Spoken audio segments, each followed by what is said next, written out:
Hey everybody, it's Zane Smith from the Barely OB podcast. I'm just gonna go over some things that we saw today. I'm on my way home right now. Just gonna be a few things. I'm not gonna go over and rehash what we talked about with accepting players there. I mean, that speaks for itself. There are players that should have been there that could have given us a better chance than what we've currently got.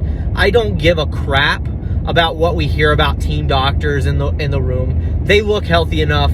That's I think that's a load of bull manure is what I think that is. I think that's crap.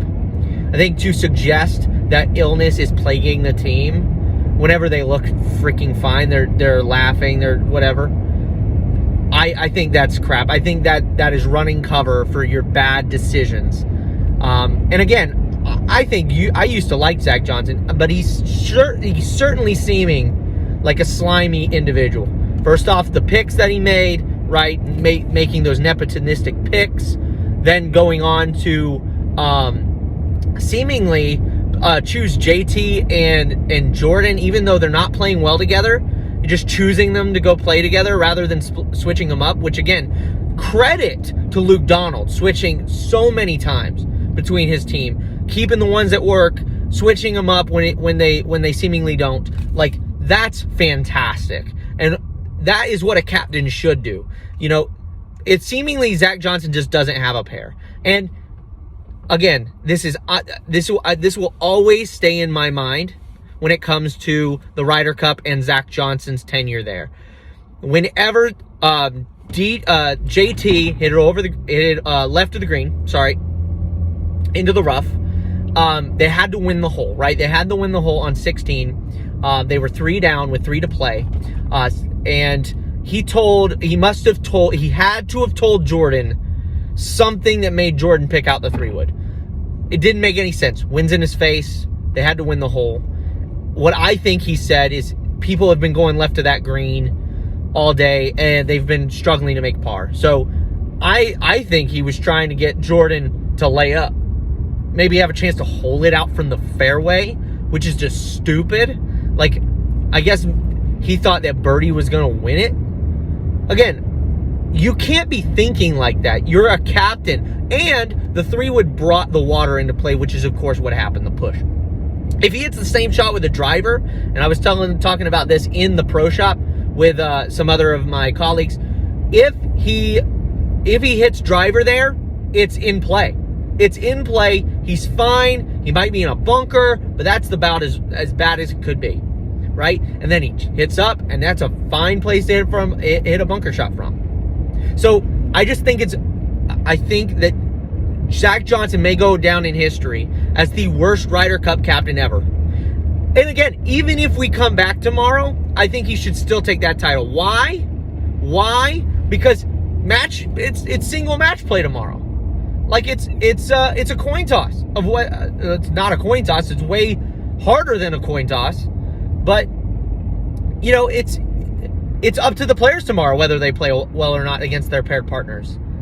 And it's luck of the draw whether they get paired with the people that they're going to beat. You know, so I don't think it has anything to do with, you know, Zach Johnson if they win tomorrow. That was all done. That was all said and done for the past 2 days, right? The captain plays a large role in the foursomes and 4-balls.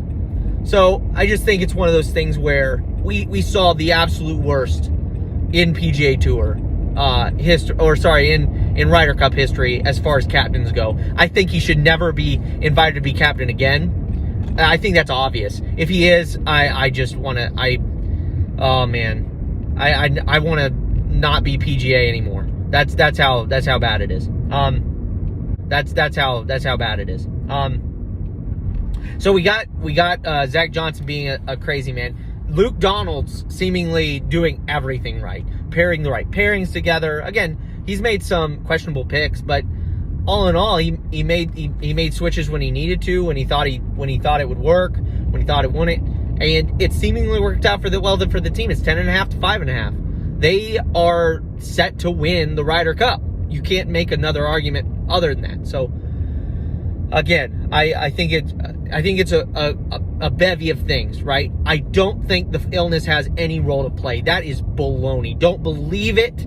that's running cover for terrible choices by both the players and the captain. Number 2, Europe's done fantastic. Rahm, Hovland, Rory's looking amazing. So they cooled off a little later today, but they are looking solid, stacked. And we told you on the podcast they looked amazing, just from the mere fact that they can hit the ball so far. They're having less into the green, right? That plays a huge factor. They're also putting way better.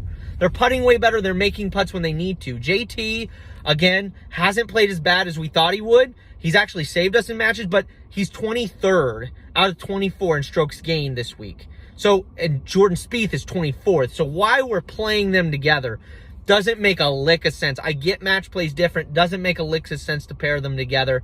I think I think he should have split them up today. I think that is absolutely it was absolutely crucial he split them up today, and he didn't.